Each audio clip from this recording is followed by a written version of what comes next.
Hey everybody, hope you're all doing well. My name is Steven and this is the Storytime channel. We've got some malicious compliance stories and our first story of the day is by DanielCade. Don't you ever tell me what to wear. Some years ago, the organization I work for brought in a consultant to make us more efficient and reduce waste. She was working across a number of teams, including the team I worked for. For our team, most of our work is office-based, about 75%, but we often work in retail environments and occasionally in industrial settings. The other teams that the consultant was working alongside all seem to be totally office-based. Some of the sites we work at can be quite dirty or smelly. Butchers are among the worst, and so we always advise people what to wear as it's easier and cheaper to clean a pair of jeans rather than a suit. I was introduced to the consultant and was told she'd be accompanying me on a job. She seemed quite pleasant and was very smartly dressed. I talked her through the booking process and explained the work we would be doing. I suggested that she may want to wear casual clothing rather than business attire. She got extremely angry and said, "Don't you ever tell me what to wear," and told me that it was inappropriate to tell a woman what to wear. She was unwilling to listen to my justification. A few hours later, I was pulled into a meeting with my supervisor and our manager. The consultant had made a complaint to the higher-ups in our organization.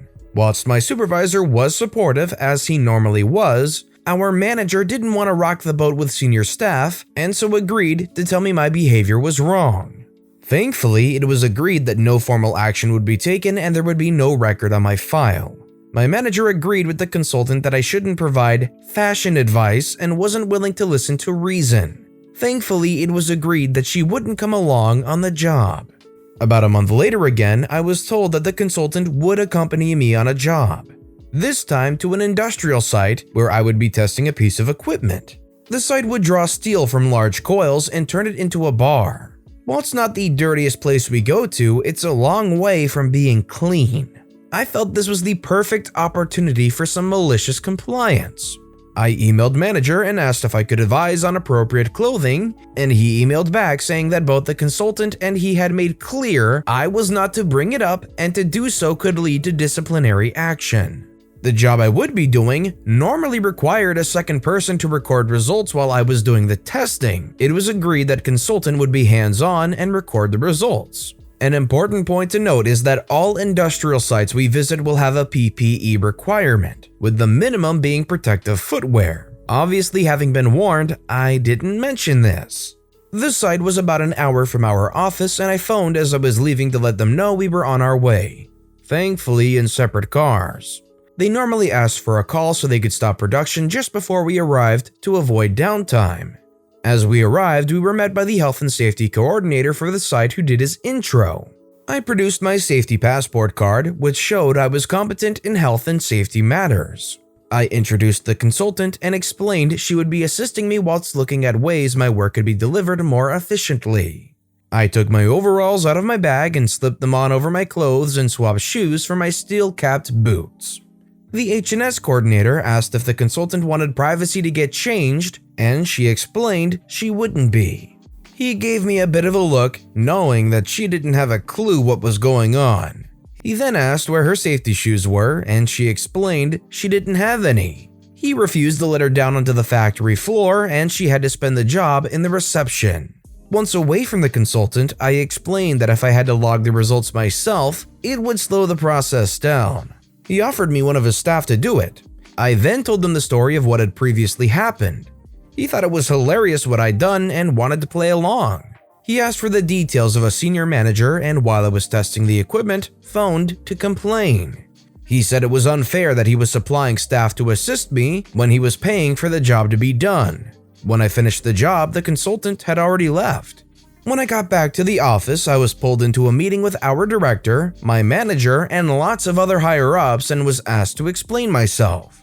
The director let me fully explain and thought it was ridiculous that I was blamed for the first incident. I also explained that I had email confirmation that I wasn't to speak to her regarding clothing. He said he was disappointed that I hadn't at least emailed regarding the need for safety shoes or raised it with a manager as a safety concern, but he understood why I'd made a point. I was excused from the meeting and my manager came out a short while later looking sheepish and never mentioned the topic ever again. We gave the company a discount on the work for supplying an assistant, so they were happy.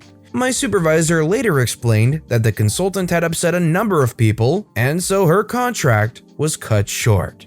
So let me know, guys, do you think what OP did here was the right thing to do, considering how strongly the consultant acted at the mere mention of casual clothing being a better option at these evaluations? Does it seem more than fair that OP stayed absolutely silent the second time around? Let me know in the comments down below. Our next story is by narsfweasels. He works to the clock, it's in his contract. Our site is huge. At any one time, several hundred things could be happening at once. Biological studies, chemical experimentation, clinical studies on humans, and a whole lot of paperwork. The tacit understanding is that you work until the job is finished, not 9 to 5. It sometimes means you will work 12-hour days more than once a week to finish things that are ongoing and then write up reports, etc. As such, on site we have a resource center where you can get anything from a ballpoint pen up to, and not limited to, potentially hazardous chemicals. The new resource manager, Jack, has decided to change proceedings from how it was run by his predecessor. Opening times are 9 to 10 a.m. and 1 to 2 p.m. Plus, every 20th of the month, it's closed all day so he can do inventory. Makes sense, in a way. It will help against loss prevention, and people will hopefully consider and plan their trips to the resource center with more care.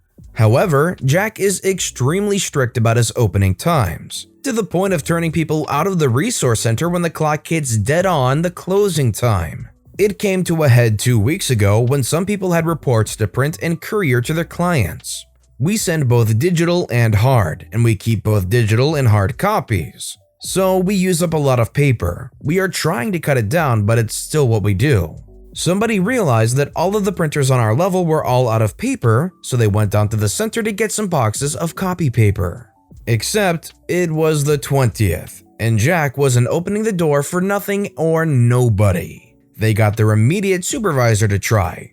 No dice. He then came to me, also no dice. I then went to the site head, who huffily condescended to get Jack to open the door. Reports got printed, clients stayed informed, departments remained properly updated. The supervisor and I get called in and told that on no uncertain terms must this happen again. We are all on contracts that state our working hours, and Jack is no different. We should respect that he works strictly to the clock, and if we can't manage our time properly, we should learn from Jack.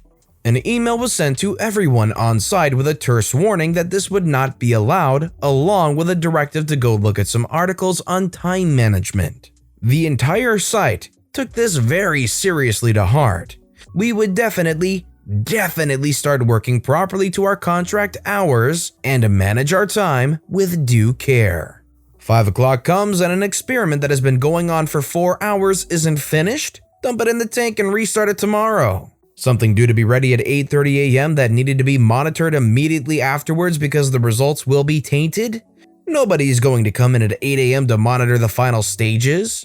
Meeting during lunch break? Our cell phones are all turned off. Sorry, we didn't get a message. Reports not done? Clients don't get them until the report can be completed in contracted hours. Of course, the complaints from departments and clients came flooding in, along with complaints from other sites who were waiting for us on critical data. Money, it lost. When asked, staff tell management that we have been told to manage our time more carefully and be more like Jack, and work strictly to set hours per our contract. About another 20 minutes passes and an email goes out. If you need materials, resources, etc., and Jack is not in the center, here is his cell. Call him and he will come to help you.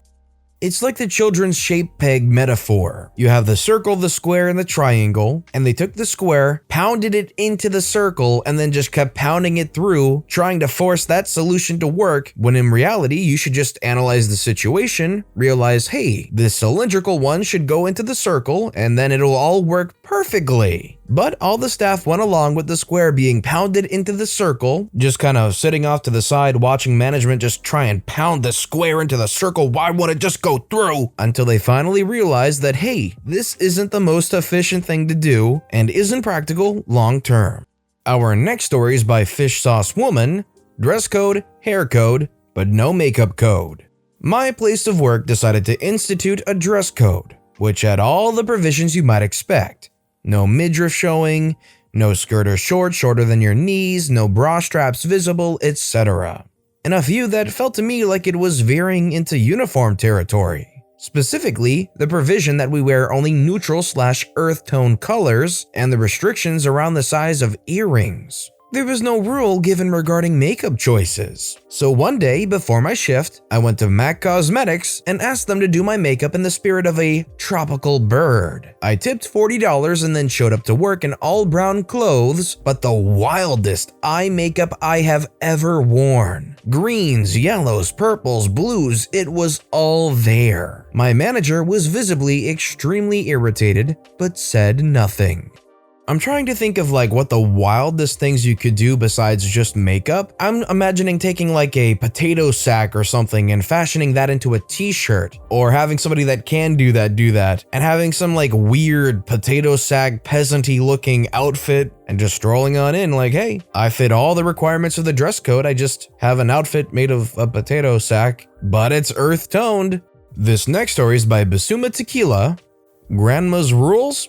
Okay, you can leave then. This happened about 6 years ago when I worked at my local pub. Now for context, the landlord operated on a grandma's rules in the pub, meaning anything you said or done that would offend my grandma or yours, then you're out. You don't offend grandma. Simple. I used to supervise the bar while my landlord dealt with the office stuff to help balance the workload. It was a great job overall. Decent wage, was right on my doorstep, and the regulars were class. Except one. We shall call her Karen. Karen was getting married to one of the regulars and was a complete witch. She was this horrible, morbidly obese woman who would complain about the size of the stools and how it doesn't fit her. What's worse is she doesn't acknowledge you. She would just huff and puff until she gets a new drink. I hated that, and so did every member of staff. One day I got fed up and ignored her because she snapped at me for saying hello. The situation went as follows. Well, aren't you going to serve me? Why? Grandma's rules? My grandma would be offended if I sat here with an empty glass for too long. I immediately had a light bulb moment and waited my moment to strike. I served her as normal and spoke to my landlord about her in the office. I explained what I wanted to do and he gave me the go-ahead. I went back to the bar where she was spitting fire at the new bar girl I was training. I just calmly told the bar girl to ignore her, serve the customers. I then took her drinks, poured them down the sink, and asked her to leave. What are you doing? Sorry, Grandma's rules. She thinks you're a witch and wants you to leave. Spoiler, the landlord is actually a landlady and my grandma. Listen, if Granny thinks you're a witch, you might be a witch. You might need to just accept it and leave. And our final story of the day is by Mycatsitslikehesppl. Owner's sister told me to leave, so I did. This happened ages ago, but it's definitely one of the most satisfying ways I've left a job. After high school, I had a 6-month gap before starting college. The timing just happened to work out that way.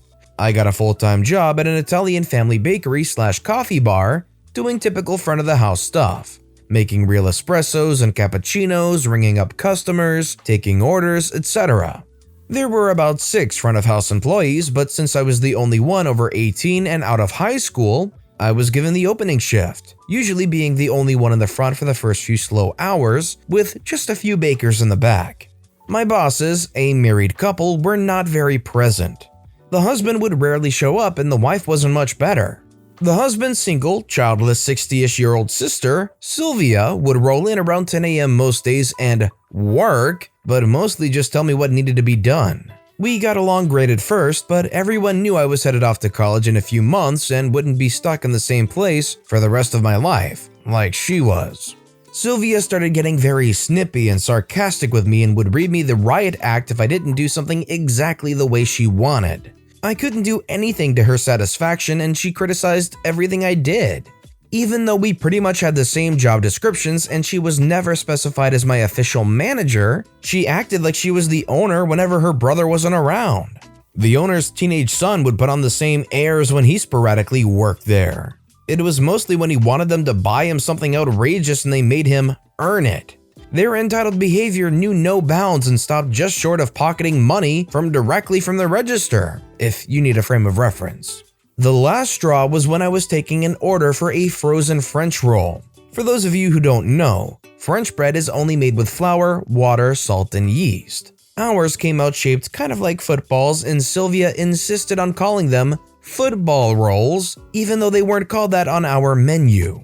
I didn't call them that because the first few times I did, the customers then asked what kind of bread it was. When I called it a French roll, they knew what kind of bread they were getting. So I took the order and go into the kitchen to give them their copy. This is back when we used carbon copies. I came back out to the front and Sylvia proceeded to lecture me on how they're football rolls and not French rolls, and how I'll confuse the Hispanic workers because they don't know English very well. When she'd finished her rant, I told her they've understood the orders perfectly the whole time I've worked here, and they're French rolls because they're made of French bread like it says on the menu. She continued to berate me for insubordination and ended with an ultimatum. Either I call them football rolls or just leave. So I left.